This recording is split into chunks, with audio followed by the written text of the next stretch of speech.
short video on working with fractional and negative powers. Okay, so the basic thing to remember is that the denominators are roots and the top numerator is powers. So you've got roots and powers. I'm going to make this pen a bit smaller. Okay, and it's always best to start with the roots. You need to start with the roots, so let's do it. So we're looking for the fourth root of 81, and that is 3. So we've dealt with that, so we're now left with 3 to the power of 3. And then we can say 3 to the power of 3 is 27. Okay, so you need to know your roots. You need to be able to recognize, but you should, even if you're not sure, be able to work them out. If you do 81 and you look at its factors, then you should see that it is 3 to the power of 4.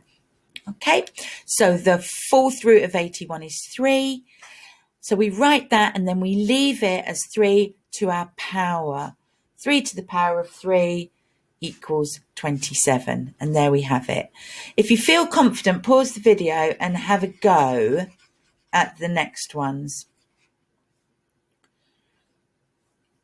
Right, so let's move over to here and we've got 64 to the power of 2 over 3. So the bottom is the root. So we can say the cubed root of 64 is 4. We keep our numerator as 2, and so we get 4 squared, which of course equals 16.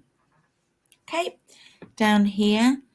So 32, the fifth root of 32, if you're not sure, then it's got to be a small number if we've got to divide it by 5 times by the same number. So you again, if you're not sure, you can just do that, but you should be starting to recognize these numbers. So it is 2, and that will be 2 to the power of 4, and 2 to the power of 4, 2, 4, 8, 16.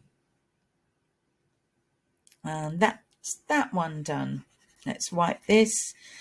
And finally, we've got 27 to the power of 2 over 3. So first thing, let's do the third root of 27, which is 3. And that leaves us with 3 squared, which is 9. Okay, so if you stick to that, quite straightforward.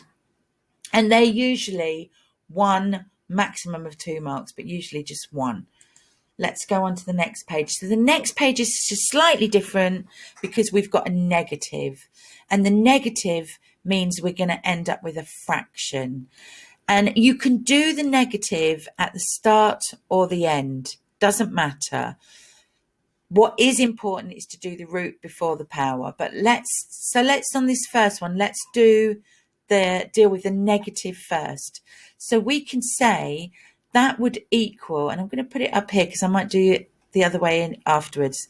That would be equal to 1 over 64 to the 2/3. Okay, we've lost the minus. We've dealt with that. That's turned that into a fraction. Now we're going to deal with the root.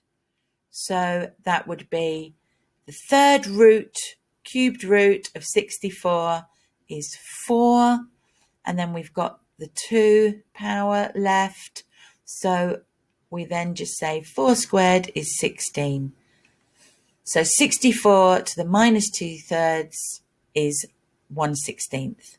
Okay, I'm going to go over it again, but this time I'll do the negative at the end.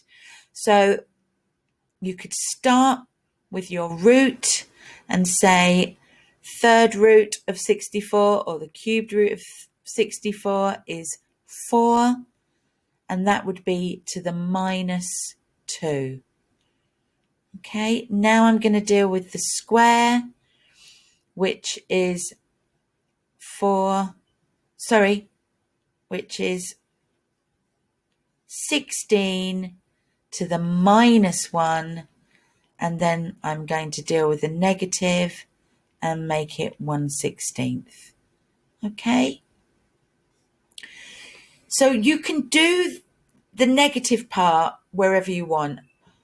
You can either do it right at the end or you can do it right at the beginning. But the most important thing is remembering that the denominator is your root and the numerator is your power. Let's do this one. And I'm going to go back and do it the way that I prefer, which is to